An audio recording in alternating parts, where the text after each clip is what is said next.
6 hours, 25 minutes, and 8 seconds. That's how long it took me to draw this drawing.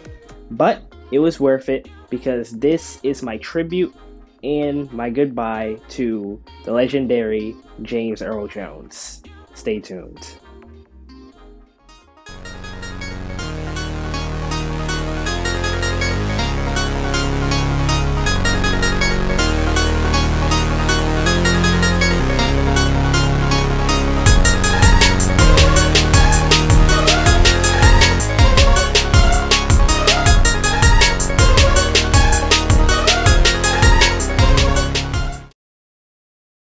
Hello everyone, and welcome back to the channel. So, as I mentioned, this video, this drawing of Darth Vader, a very iconic role of James Earl Jones, will be a tribute to him. So, with that said, let's get straight into the tutorial, and I hope you enjoy. Alright, so this isn't the first time I've drawn Darth Vader. In fact, when I first started drawing professionally, I was looking up some tutorials. Because when I started drawing professionally, like taking drawing seriously, I used to look up YouTube tutorials on any and everything I wanted to draw. I had several different artists that I used to draw from and learn from. And I think the first one that I actually did was Darth Vader, but it was nowhere near, like, it was basically just the basics of it, and I did it and I was really proud of it. So then I started doing more tutorials and stuff until I developed my own style. But that's not the point. The point is, I drew Darth Vader a couple times in my life, but they have all been done, I believe, in one sitting, right? They've probably all taken less than 2 hours. Yeah, this was insanely detailed and time-consuming, etc., etc. Of course, this didn't come without, frustration, hand cramps, stuff like that. But I promised this video like a couple weeks ago, and I'm just now getting it uploaded, like, whenever I get it uploaded, because I apparently still haven't gotten it uploaded yet. But, yeah, this just took a long time. But I gotta say, the outcome was very worth it, and I'm very proud of it. This may, like, in my opinion, this is the best picture I've ever done in my life, because I never done this level. First of all, I never done these hours before. Never had the patience. But the level of detail in this picture, it's, much more than I've ever done. And, I'm not bragging about it. I'm just saying, like, I think that this picture, like, this is probably going to be the last time I ever draw this picture again. Like, I probably will never draw this picture again. So I'm saying, like, I think this picture kind of drained me, but in the end, I wasn't doing it for myself. This is probably the first picture I've done as a tribute to somebody, I think.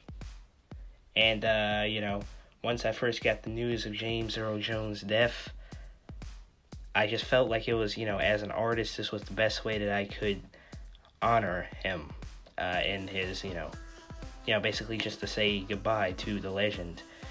And I felt as an artist I should draw one of his most iconic roles, and that is Darth Vader. So here we are.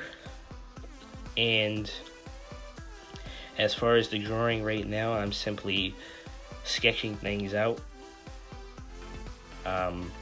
Even the sketching part took a long time, because, like, while I was drawing this, like, I wondered this before. I remember I heard the story, but I don't remember it. I was just thinking to myself, like, who designed this costume? Like, who actually created this costume in real time? It's crazy, all the details on it. It's not even like a traditional villain suit. It's like all these details, the patterns, the different materials, the buttons, the creases, everything is just so insanely detailed. So hats off to whoever created the Darth Vader costume. And like I said, I heard the story before, but yeah, it's crazy, honestly.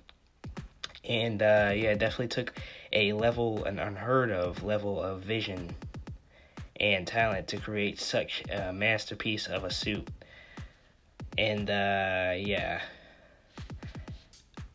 so yeah, we're just gonna go off. Actually, the hand I kind of messed up on a bit. Like, it's not that I really messed up on it. It was hard to do because I was trying to decipher where the lightsaber would be, the lightsaber blade in the other hand, like this hand, the hand on the hand that's holding the lightsaber, that's fine, but the hand under it, it's like, it doesn't really look like a hand. But don't worry about that, because that is fixed inside of the shading.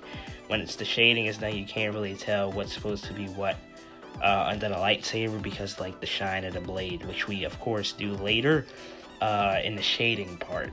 That's what I like about breaking my drawings now. See, I didn't used to have much of a system. I would like try to, I don't know, my system was all over the place. Like, I would draw, and then I would erase, and then I would start drawing and shading at the same time, and yeah, no real system, no real organization there. But yeah, then I eventually learned my 3-step process, which is sketching, erasing, then outlining the picture like I'm doing right now.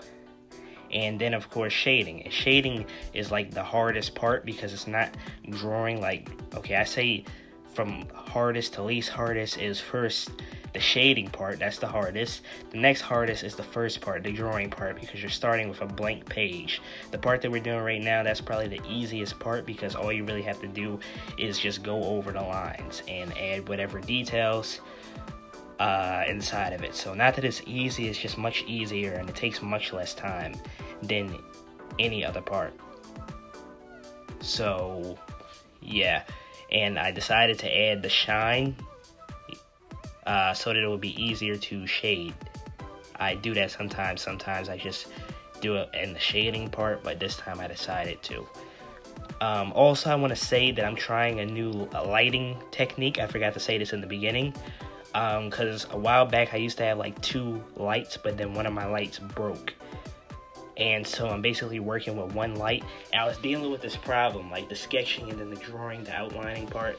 That's fine, but when the shading part comes, I usually use the flashlight on my phone, this like right over it.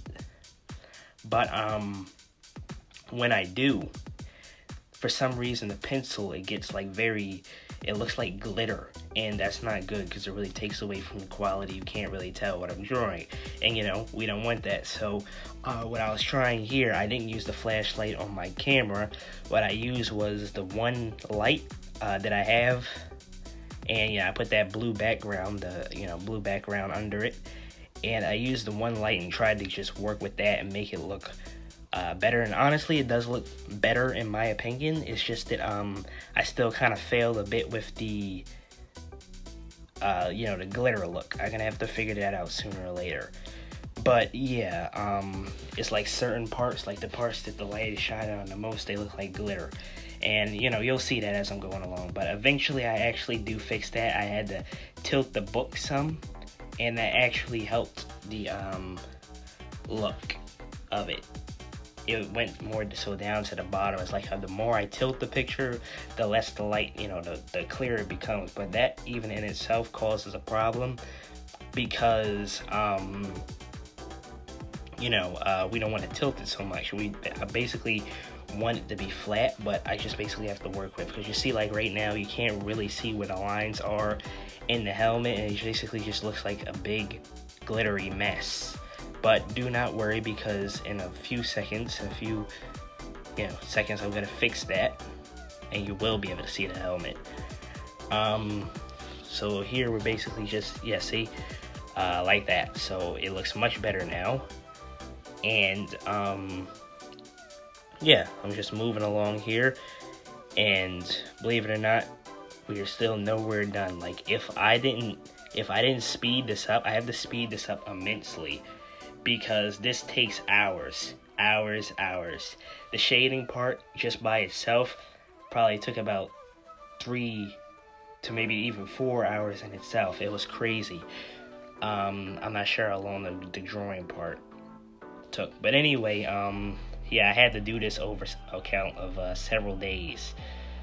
But anyway, I don't even remember what I was. I was talking about the lights. I'll try to figure that out over the next few videos I do.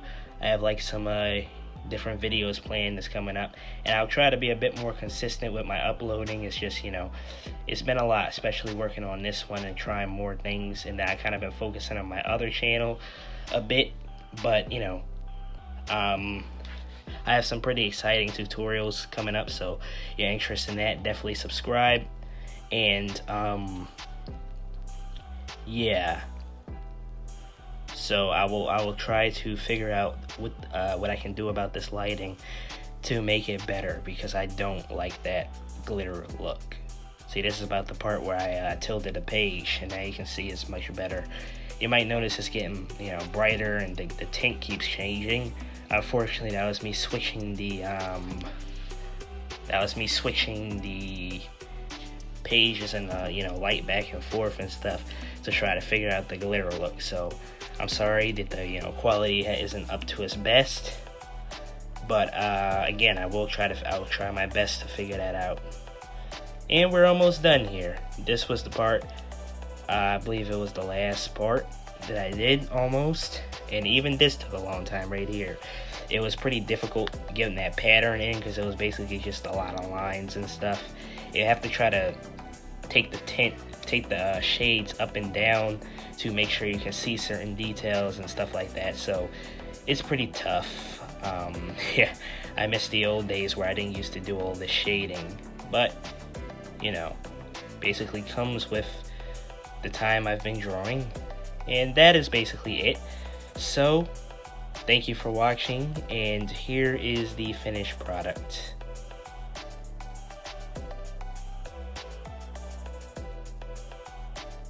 Alright everyone, thank you so much for watching this video. I really hope you enjoyed it, and I hope I will see you next time. Have a great day.